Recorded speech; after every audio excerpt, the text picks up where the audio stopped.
High guys, good morning and welcome back to another vlog. आत्ता वाजले सकाळचे 6:30 आणि मी निघालो आहे ऑफिसला. कारण आपल्या ऑफिसचा टाईम आहे 7 ते 2 आजसाठी. आणि 2 नंतरनं मी लंचसाठी माझ्या एका फ्रेंडकडे जाणार आहे.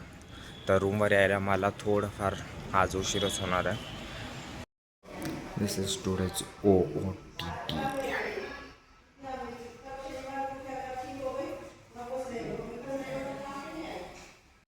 जस्ट माझी शिफ्ट ओव्हर झाली आहे आणि आता मी चाललो माझ्या एका फ्रेंडकडे लंचला.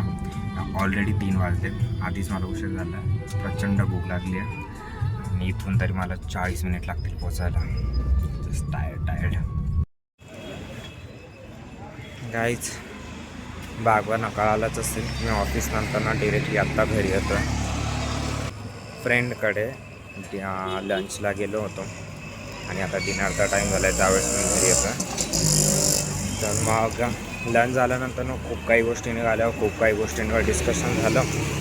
आणि तर मग त्या रिस्पेक्टिव्ह पर्सनचं असं म्हणणं होतं की please don't shoot me and I respect the privacy of each and every one. त्यामुळं मग मी काही शूट नाही केलं. आणि माझा स्टारबक्सला जाण्याचा प्लॅन होता लंच नंतर पण मग इतक्या गप्पा गोष्टी झाल्या की मला जायला जमलंच नाही. आणि मी आत्ता अराऊंड 9:45 झाले त्यावेळेस घरी परतलं आणि अजून मला जेवायचं. Guys, look at this scientist man doing is some work so dedicatedly. या बुकशेलमधलं हे जे फर्स्ट बुक आहे ना, हे rich dad and poor dad, हे मला खूप लोकांनी सजेस्ट केलं म्हणून हे मी वाचायला घेतलं आहे. मागच्या 4 महिन्यांपासून मग मी हेच वाचतो आहे. माझ्याकडून होतच नाही. आणि असं नाही माझ्याकडे टाईम आहे माझ्याकडे, बट आय डोंट नो. वाचायची सवय मी 2024मध्ये लावली होती. त्याच्यानंतर 2025मध्ये थोडी कमी झाली. 2026मध्ये अजून परत वाचायचा श्री गणेशच होत नाही. आत्तापर्यंत जेवढं मी बुक वाचलं आहे ना, पेज 52पर्यंत, त्याच्यात ही लाईन सगळ्यात इम्पॉर्टंट वाटते मला, किंवा मला थोडी रिलेटेबल आहे. Cash flow tells the story of how a person handles money. True आहे भाई, लिटरली ट्रू आहे.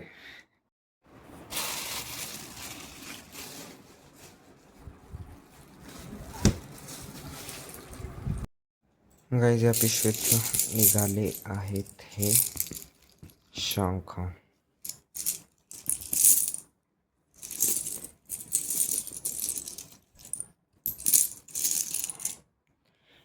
हे ज्यावेळेस मी कोकणात गेलो होतो तर कोकणातून घेतले होते, मालवणमधनं समुद्रावरनं गोळा केले होते सगळे एकसारखे. तर असं विचार केला होता यांचं काहीतरी बनवेल. आता मला कोकणातून येऊन झालं आहे 1.5 महिना आणि मी अजूनपर्यंत यांचं काही बनवलं नाही. ही किचन पण मी तिथनंच घेतलं होतं. हे कामाचं आहे थोडं. हे मला त्यावेळेस कामाचे वाटत होते, पण आत्ता काही कामाचे वाटत नाही आहे. तरी मला माझे मित्र म्हटले होते की घेऊ नको, काही करणार नाही तो त्याचं. पण मी ऐकलं नाही, म्हटलं नाही मी काहीतरी करेन. आणि आता मला सुचत पण नाही की काय करायचं आहे त्यांचं.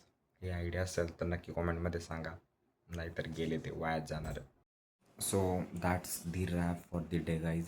मला माहिती आहे की आज माझा दिवस खूप स्लो गेला आहे आणि माझ्याकडे असं काही स्पेशल नव्हतं. पण आयुष्यातले खूप काही दिवस असेच असतात की ज्यात काही नवीन होत नाही. तर मग त्यातलाच आज माझा असा दिवस होता. तर मग चला भेटूयात नेक्स्ट व्लॉगमध्ये. Bye bye, good night.